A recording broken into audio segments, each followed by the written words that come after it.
What's up, guys? My name is Alma Pineda, and welcome to the Novato Series. This podcast will be about baseball entirely. You hear about the history of baseball, current events, even learn the basics, and maybe even more, who knows. So, be sure to stay tuned for every episode, and just a heads up, Novato is Spanish for the word rookie.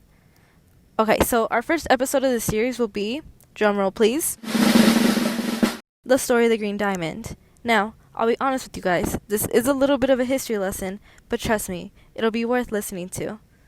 Alright, let's get straight to it. Now, in 1903, Henry Chadwick, a British sports writer, published an article saying that baseball was born from a British game called rounders, which Chadwick had played as a boy in England. But Albert Spalding disagreed. To settle the matter, the two men appointed a commission with 6 sports executives, and after 3 years of investigating, they declared that Abner Doubleday had invented the beloved sport.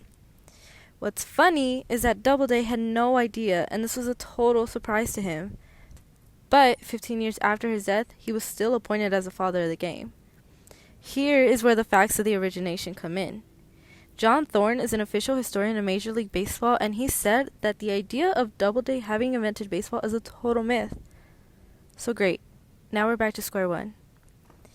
He said that baseball had actually been around since the 18th century, and different versions of the game had been played in places like New York, Philadelphia, and Massachusetts.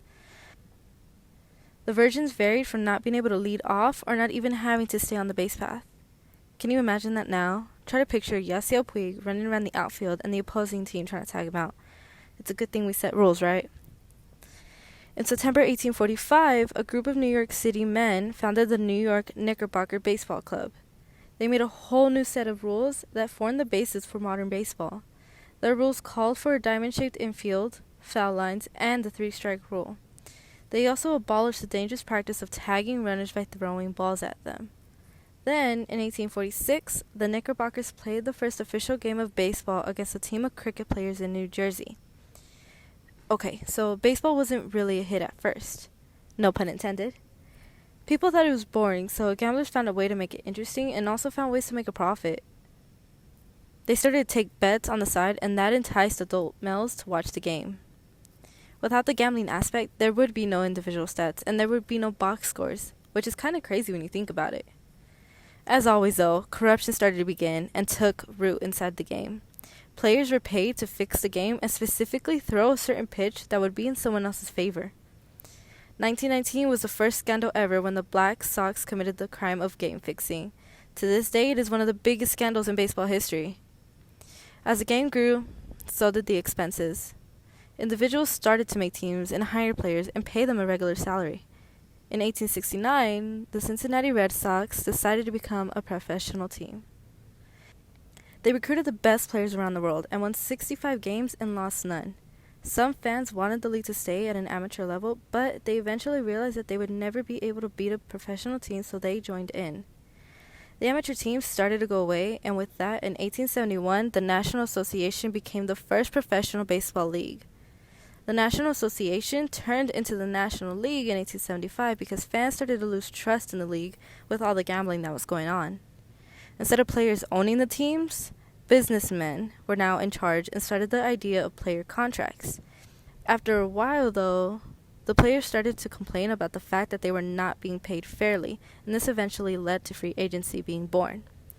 The Major League Baseball League went through several rough patches, with the 1994-95 strike being the worst of all, but that story is for another episode. In short, the strike caused the World Series to be canceled, and that was the first time in 92 years. This helped change the owners' minds and gave more freedom and fair pay to the players. Overall, the game of baseball has really come a long way, and it's still America's pastime. Well, that's the story of the Green Diamond.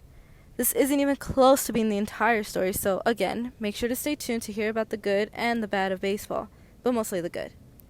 But before you go, here's a corny joke of the day. Where did the baseball player wash his socks?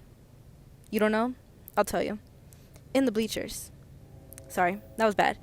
But make sure to stay updated on the series to learn some new facts. You can follow me on Twitter and Instagram, and I'll make sure to include my handles in the description below. Thank you so much for tuning in to the first episode of the Novato Series, and I'll see you guys next time.